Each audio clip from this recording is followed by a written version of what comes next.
Welcome to today's deep dive. We are thrilled to have you with us because today's mission is a big one. We've got this massive stack of articles from the July 2026 Daily Tech Reader, and we're going to cut through all the information overload for you. There's a lot to get through today. There really is. We are connecting the dots across AI, software, robotics, global infrastructure, and some pretty major corporate shakeups.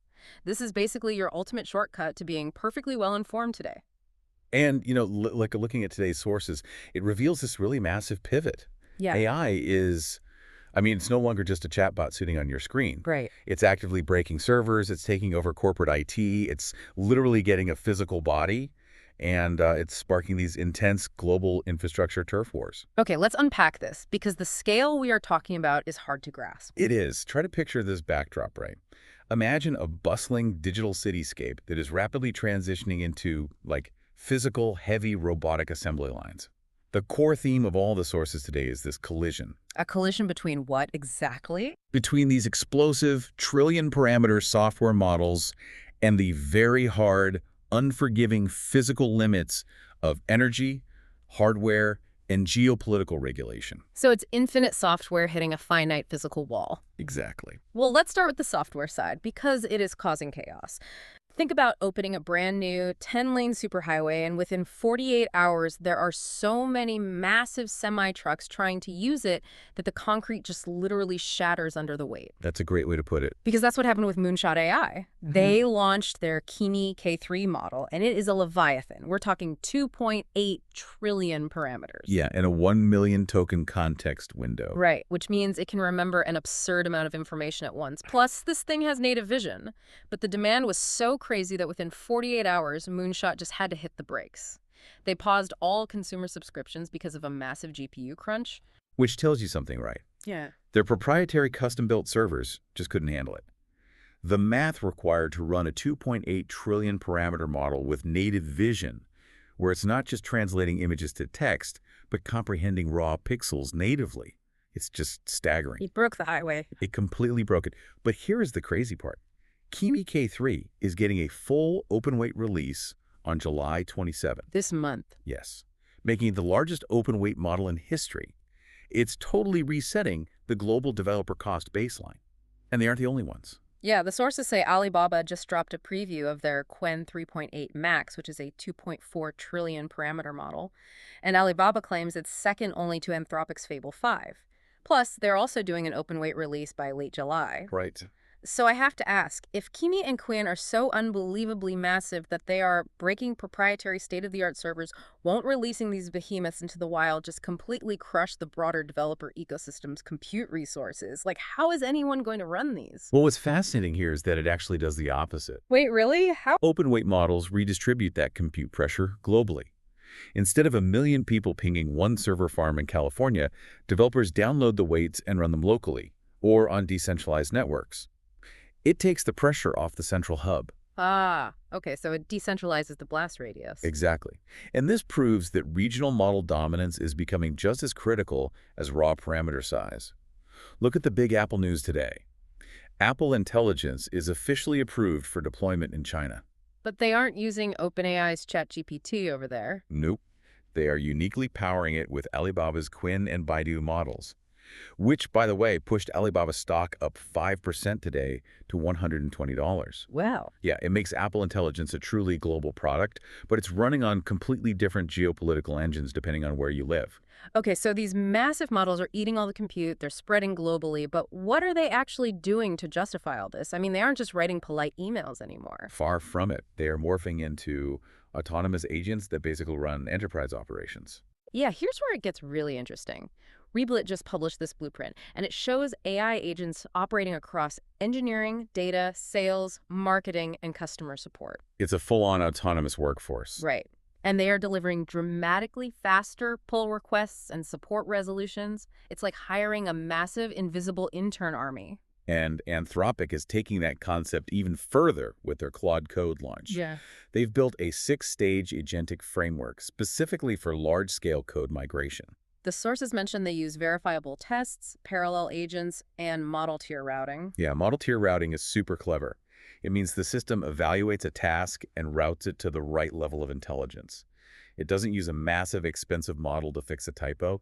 It saves the big brains for the complex architecture and uses fast, cheap models for the easy stuff. Which finally makes modernizing those ancient legacy enterprise IT systems economically viable. Exactly. We're seeing real-world impacts immediately. Microsoft's July Patch Tuesday just fixed a record 570 vulnerabilities. 570 in one go. Yeah, and they heavily cited AI-assisted detection as the reason. But wait, this brings up a huge contradiction. Microsoft is using AI to find and fix bugs, but didn't CISA just issue a massive warning about these exact kinds of agents? They absolutely did. The Cybersecurity and Infrastructure Security Agency warned that these autonomous AI agents are creating huge new identity and access gaps. Because they bypass traditional authentication. Like, we just gave these invisible interns the master keys to the corporate building, but we don't give them ID badges. That's spot on. They are granted broad permissions to execute code and access data, but without the equivalent monitoring or revocation capabilities that a human employee would have. So if one goes rogue or gets hijacked, how do you even stop it? That tension is exactly why the market is freaking out. I mean, look at the M&A data.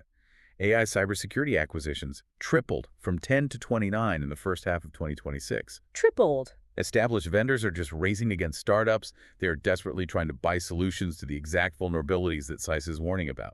Okay, so the software is becoming autonomous, it's managing IT, it's causing security headaches, but it's not staying on the computer. These autonomous agents are being downloaded into physical machines. Right, which is triggering a massive hardware acquisition rush. And the scale of this is wild. NVIDIA and Noetra Corp, which is a consortium of SoftBank, NEC, Sony, and Honda, they just launched Japan's national physical AI factory. Yeah, the specs on this facility are insane. 27,500 Rubin GPUs. And 13,750 Vera CPUs. Plus, it has 140 megawatts of power capacity, supported directly by Japan's Ministry of Economy, Trade, and Industry. And this isn't for a chatbot. This is for manufacturing, logistics, and training healthcare robots using digital twins. Simulating the physical world perfectly before you ever build the robots. Speaking of building robots, Hyundai just bought out SoftBank's remaining stake in Boston Dynamics for $325 million. Because they want to scale. They're aiming to build 30,000 Atlas humanoids a year by 2028. Starting at their EV plant in Georgia. But the deal that really caught my eye was from Blackstone.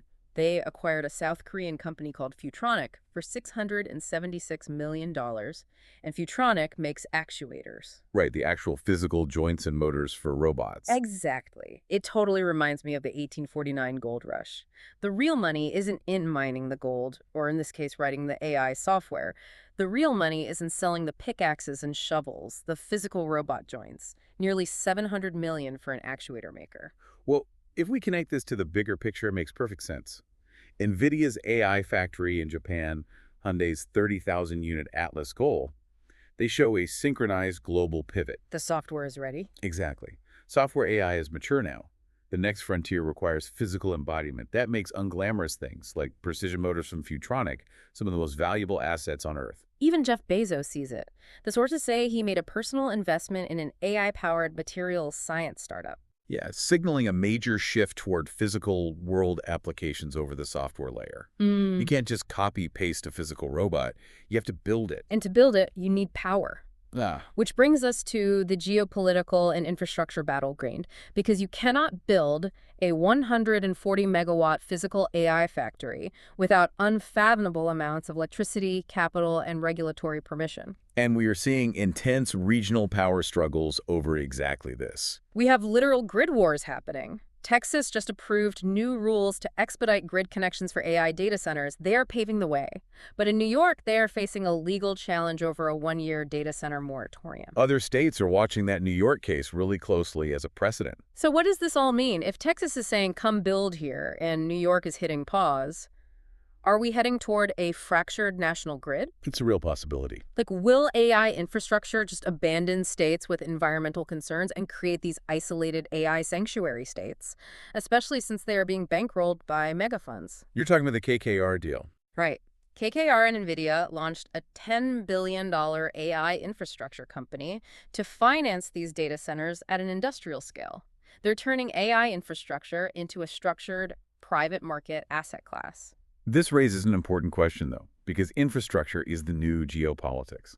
Before we get into the global responses, I do want to make something explicitly clear to you, the listener. The sources we're discussing feature varying political and regulatory approaches, from Texas expediting growth to New York restricting it, to actions by the US, the EU, and China. Right. We are not endorsing any of these regulatory frameworks, political ideologies, or state actions. Our goal today is purely to report on the diverse ways global governments are reacting to AI infrastructure, exactly as it's outlined in our provided text. Absolutely. And those reactions are incredibly diverse. Take the European Union. They just ordered Google to open its Android and search data to AI rivals like OpenAI and Anthropic under the Digital Markets Act. And they are threatening massive fines if Google doesn't comply. Right. Meanwhile, the U.S. government is considering an independent pre-release AI model evaluation body, basically a plan to test these models for safety before they go public, mirroring an EU plan based on ENISA. So the US and EU are focusing on regulation and safety testing, but then you have China. Yeah, the World AI Conference just wrapped up in Shanghai. The WAIC? Exactly. Xi Jinping gave the keynote, and the WIICO treaty was signed by 29 nations. They had over 140 forums. The sources explicitly say it's positioning itself as a counterweight to Davos. It comes down to this. Whoever controls the energy grid, the data, and the regulatory rubber stamp ultimately controls the future of physical AI. It's a massive power grab. And this intense focus on AI chips, infrastructure, and agents is heavily warping legacy corporate structures. I mean, the casualties are piling up. Samsung is a prime example. Yes, they just eliminated over 800 U.S. roles, mostly in New Jersey, like 739 jobs there and about 100 in Texas. And they are moving their whole U.S. headquarters to Texas, too. Right. But it exposes this huge gap internally. Their AI memory chip unit is absolutely booming, but their traditional consumer electronics and mobile divisions are really struggling. They're having to reallocate capital violently just to keep up with the AI boom. But the IBM story is the one that really shocked me. They report Q2 earnings on July 22, and CEO Arvind Krishna is expected to cut their full-year software and consulting guidance. Which follows that preliminary miss that caused a historic 25% stock crash. A 25% crash in a single day for IBM. With all this enterprise AI booming like Replit and Anthropic, how does a 115-year-old giant miss the mark so badly? Is AI adoption actually cannibalizing traditional tech consulting? I think it's exactly that. Companies are shifting their budgets away from traditional legacy consulting. Yeah. If you can use Anthropic's Claude Code to migrate your systems autonomously, why pay millions for an army of human consultants? That makes total sense. They're pouring everything into AI, memory chips, and automated agentic modernization. And traditional media is feeling a different kind of squeeze. Ugh, the Paramount-Warner bros.